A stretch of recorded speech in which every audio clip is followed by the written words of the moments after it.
Hello guys, welcome back to my Sreemangal tour blog part 2। সকালটা শুরু হয়েছিল চায়ের সাথে, কমপ্লিমেন্টারি ছিল এটা ওখান থেকে।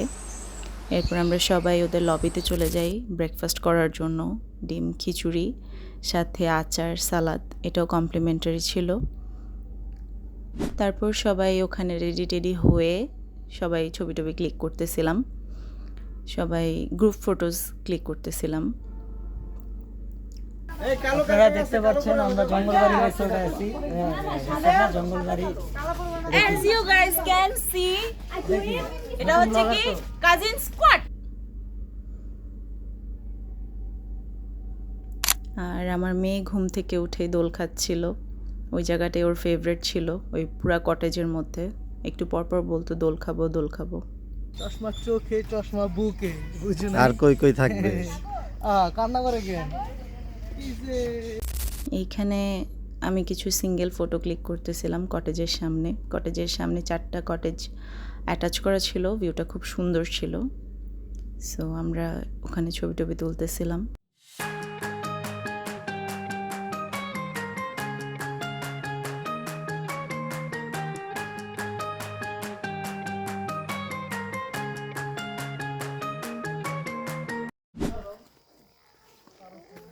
সব ছবি তোলায় ব্যস্ত, সব অনেক রোদ। হাই,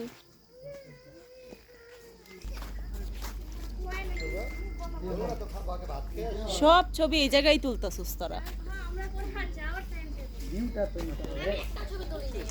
এই দুইটা পিচ্চি বাচ্চা অসহায় রাস্তায় কুড়ায় পাইছিলাম, এই জন্য নিয়ে আসছি। গরিব কা কুছ ভালা কর দেতে হ্যায়। ওফ, তোকে দেখে আমার ক্যামেরা অটো জুম করছে। অটো সুন্দর আমাদের অটো ফোকাস হইছে, অটো ফোকাস। কি বাংলা ছবির ডায়লগ কোনটা? এই যে ফুলটা আমার কানে কত সুন্দর দেখছো। তু মানে ছি, আর আমি ভাবি এটার মধ্যে মনে করছি কি মধু আছে কষ পুরা। না ভাবি তোমার এই আমাকে তু বললা, এটাও ব্লগে আইলো। এই জীবন রেখে আমি কি করব? জীবন রাখতে চাই না। এরপর আমাদের চাঁদের গাড়ি চলে আসলো, ওইটাতে এক এক করে সবাই উঠতেছিলাম। এখান থেকে আমরা যাব লাঞ্চের উদ্দেশ্যে, যেহেতু অনেক দূরের পথ, অনেকগুলো স্পট আমরা একসাথে ঘুরবো। এর মধ্যে প্রথমে যে স্পটটা ছিল গলফ ক্লাব, সেটা অনেক দূরেই ছিল, এই জন্য আমরা লাঞ্চের পার্টটা আগেই সেরে ফেলতে চাইছিলাম। তো আমরা সবাই লাঞ্চের জন্যই যাচ্ছি। আর যেখানে যাব সেখানে আশেপাশে কোথাও লাঞ্চের ব্যবস্থা নেই, তো আমরা যাওয়ার পথে লাঞ্চের কাজটা সেরে ফেলি।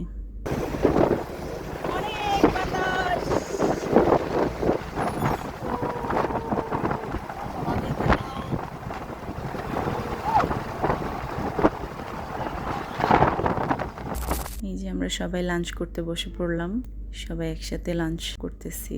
লাঞ্চ সেরে আবার আমরা রওনা দিলাম, যেহেতু অনেক দূরের পথ, আগেই বললাম। গলফ ক্লাবের উদ্দেশ্যে রওনা দিয়ে দিলাম আমরা সবাই। মাঝখানে অনেক চা বাগান ছিল, চা বাগান দেখতে দেখতেই আমরা গলফ ক্লাবের দিকে যেতে থাকি। আমাদের ইচ্ছা ছিল সেদিন একসাথে অনেকগুলো স্পট ঘোরার, বাট চাঁদের গাড়ির যে মামাটা ছিল, ওনার সাথে আমাদের একটু বনিবনা কম হওয়ার কারণে মামাটাও মানে একটু ছাড় ভাব, যে শুধু নিয়ে যেতে পারলেই হলো। উনি ওরকম ইন্টারেস্ট দেখায় নাই বিধায় উনি বলছিল যে যে কোনো একদিকে যেতে হবে। অনেকগুলো স্পটের নাম আমরা ওনাকে বলেছি, বাট উনি বলেছিল যে ওদিকে যাওয়া যাবে না, এই সমস্যা, ওদিকে বন্ধ। তো প্রথম দিন আমরা মামার উপর একটু ডিসঅ্যাপয়েন্ট হয়েছিলাম। মামা যদি আমাদেরকে একটু হেল্প করতো তাহলে আমরা অনেক দিকেই কভার করে আসতে পারতাম। যাই হোক, ব্যাপার না।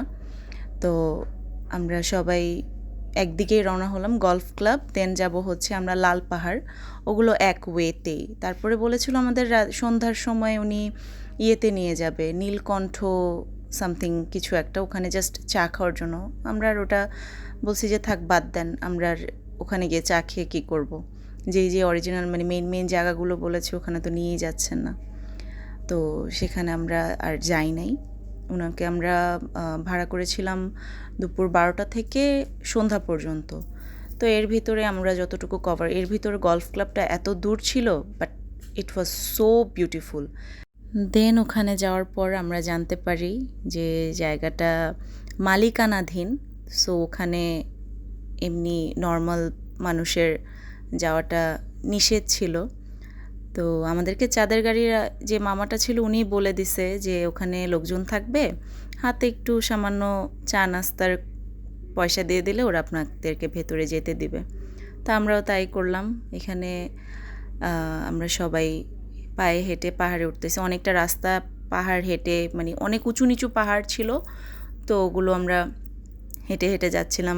আর মানে দুষ্টামি, যেটা ফার্স্ট ব্লগে আপনারা দেখছেন যে আমরা দুষ্টামি ফাইজলামিতে কোনো মতেই পিছায় নাই। পাহাড় চড়তেছি তাও ফাইজলামি করতে করতে, পায়ের অবস্থা খারাপ তাও ফাইজলামি করতেছিলাম। এই যে আমরা অনেকটা হেঁটে কিছুটা উপরে উঠেই দেখি আবার চা বাগান। নিচে ছিল হচ্ছে মানুষের বসবাস, এখানেও আছে কতগুলো। তো এগুলো যখন শেষ হয়ে যায় তারপর থেকেই চা বাগান শুরু। তা আমরা জায়গায় জায়গায় রেস্ট নিচ্ছিলাম, যেহেতু অনেক উঁচু নিচু পাহাড়ে যে দেখাই যাচ্ছে ওখানে একটা উঁচু পাহাড়, আবার নিচু, আবার আমি যেখানে উঠবো সেটা একটা উঁচু পাহাড়। তো এরকম অনেক উঁচু নিচু পাহাড় পার করে আমরা গলফ ক্লাবে পৌঁছেছিলাম আর কি। এই যে উঁচু একটা পাহাড়, ওই যে নিচের যেই স্পটটা ওটাই হচ্ছে গলফ ক্লাব। আর এটার ডান সাইডে ছিল হচ্ছে রাবার বাগান, বিশাল রাবার বাগান ছিল। এই যে সবাই, আমার মেয়েটাও সেদিন হেঁটে হেঁটে, কিছুটা হেঁটে, বাকি পুরোটা ওর বাবার কোলে করেও গলফ ক্লাব পর্যন্ত যায়। এই যে গলফ ক্লাবের সৌন্দর্য, বলেছিলাম না ওয়ার্থ ইট। এত দূর গাড়ি করে এসে, এত দূর পাহাড় চড়ে এসে এখানের সৌন্দর্যটা দেখার পর পায়ের ব্যথা, ক্লান্তি সব ভুলে যাবেন। এই যে এটা ছিল রাবার বাগান, বিশাল। পেছনে আরও, আমরা ভেতরে যাইনি, মানে রাবার বাগানটাও পাহাড়ের উপর, নিচে ঢালু থেকে শুরু করে উপরে পাহাড়ে, এই জন্য আমরা একটু রাবার বাগানের ভেতরে আর যাইনি।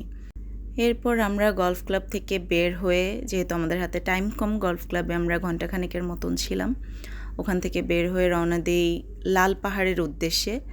ওইটা গলফ ক্লাব থেকে বেশিক্ষণ দূরত্বে ছিল না, 20 to 25 মিনিটস লেগেছে আমাদের জিপ গাড়ি দিয়ে যেতে। আর সেদিনের জিপ গাড়িওয়ালা মামাটা ছিল সুপারম্যান, এত জোরে জোরে মানে গাড়িটা চালাইতেছিল উনি, আমি ভয় পাইতেছিলাম। মাঝখান দিয়ে মামাকে বলতেছিলাম যে মামা তুমি আস্তে চালাও, তুমি আস্তে চালাও, আমাদের এত তাড়া নেই, আমরা একটা স্পট ঘুরলেও আমাদের ভাল লাগবে, রাস্তা দেখতেও ভাল লাগতেছে। এই যে আমরা লাল পাহাড়ে চলে আসছি। লাল পাহাড়ের এটা হচ্ছে শুরুটা আর কি, এখানেও অনেকটা পাহাড় চড়ে তারপর লাল পাহাড় পর্যন্ত যেতে হয়। বাট যাওয়ার পর ওই যে বললাম না, সৌন্দর্যটা দেখার পর সব ক্লান্তি দূর হয়ে যাবে, ওই রকমই। আর গলফ ক্লাব হেঁটে এসে আবার এই লাল পাহাড় চড়তে চড়তে আমার অবস্থা খারাপ হয়ে গেছিলো। এই জন্য আমি আমার জামাইকে বলতেছিলাম যে প্লিজ আমার জুতোগুলো নেবা, সে আমাকে মুখের উপর রিজেক্ট করে দিল। বাট আমার দেওরগুলা এত ভালো, সোনার টুকরা। তুহিন ভাই এসে বলল যে দাও, আমি তোমার জুতা নেই, তোমার জামাই নেয় নাই তো কী হয়েছে, আমি তোমার জুতা ক্যারি করব। সাগর আবার বলতেছিল যে তোরা কিন্তু ভ্লগেও নেব, বললো যে নেও, সমস্যা কি, আমি আমার ভাবির জুতাই তো নিচ্ছি। তো অনেকটা রাস্তায় আমি জুতা ছাড়া গেছিলাম, পা ছিলে টিলে অবস্থা খুব খারাপ হয়ে গেছিলো, এই জন্য জুতা আর পরতে পারি নাই। এই যে আমাদের মিথুন ভাইয়া বলতেছিল হেঁটে নাকি 5 কেজি ওজন কমে গেছে, দেখলাম না কমতে।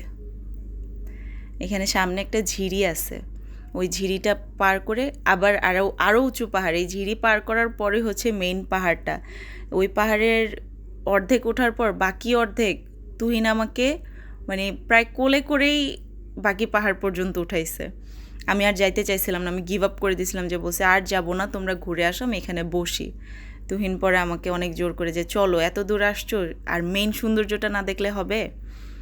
এই যে ঝিরির পানিতে একটু পা ভিজাইতেছিলাম, পায়ে অনেক ব্যথা পাইছিলাম, দুটা পায়ে মানে ফোসকা উঠে উঠে খুব খারাপ অবস্থা হয়ে গেছিলো। আর ঝিরির পানিটা এত ঠান্ডা ছিল। আচ্ছা, আমি হাতে লাঠি নিছিলাম কেন?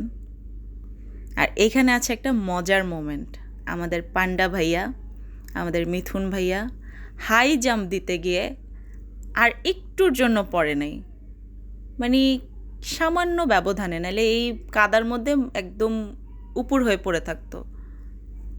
এই যে হাই জাম্প দেওয়ার প্রস্তুতি নিচ্ছে মিথুন ভাইয়া, অ্যাথলিট মিথুন।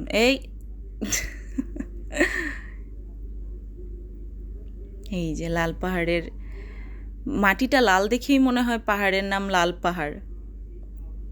খুব সুন্দর, সৌন্দর্য মুখে বলে শেষ করা যাবে না, আসলে চোখে না দেখলে এতই সুন্দর। What a view, wow.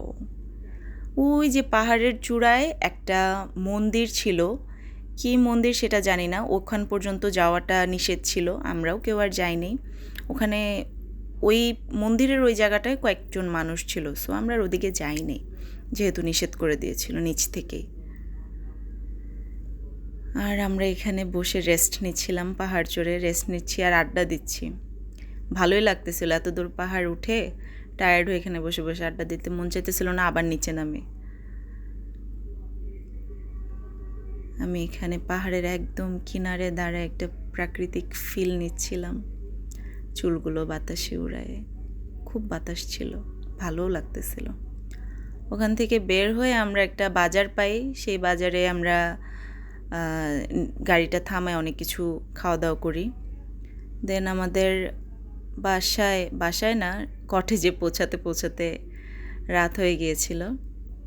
তারপর রাতে পৌঁছানোর পর আমরা সবার আগে রাতে ডিনারটা শেষ করে ফেলি। আমরা সেদিন ডিনার করেছিলাম চামুক রেস্টুরেন্টে।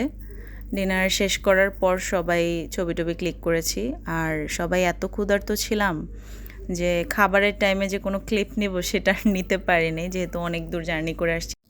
ভিডিও শেষে আমি জঙ্গলবাড়ি কটেজ সম্পর্কে কিছু ইনফরমেশন দিতে চাই। আমরা সেখানে 2 দিন স্টে করেছিলাম, 3 দিনের বুকিং আমরা পাইনি, ওদের বুকিং খালি ছিল না। তো আমরা 2 দিনে আমাদের পার পারসন খরচ হয়েছিল 2100 টাকা করে। ওদের 4% যে রুম সেটার রেন্ট ছিল 4200 টাকা, আর ওদের কমপ্লিমেন্টারি ব্রেকফাস্ট ছিল এর সাথে, আর কফি চা এগুলো কমপ্লিমেন্টারি ওদের। আর হচ্ছে ওদের ব্রেকফাস্ট ওয়াজ গুড, 10-10-এর মধ্যে আমি 8 দিব। আর আমরা যে বারবিকিউটা করেছিলাম সেটা পার পারসন 350 টাকা করে পড়েছিল। তো আপনারা যদি বারবিকিউ করতে চান ওদেরকে আগে থেকে ইনফরমেশন দিয়ে রাখতে হবে যে আমরা বারবিকিউ করতে চাচ্ছি। আর ওদের বারবিকিউয়ের সাথে পার পারসনের জন্য থাকছে 2 পিস পরোটা আর 1 গ্লাস সফট ড্রিঙ্কস। তো আজকের ব্লগটা এই পর্যন্তই। ভালো লাগলে লাইক কমেন্ট সাবস্ক্রাইব করবেন, আর আমার জন্য বেশি বেশি করে দোয়া করবেন। সো আজকের ব্লগ এই পর্যন্তই। আল্লাহ হাফেজ, বাই।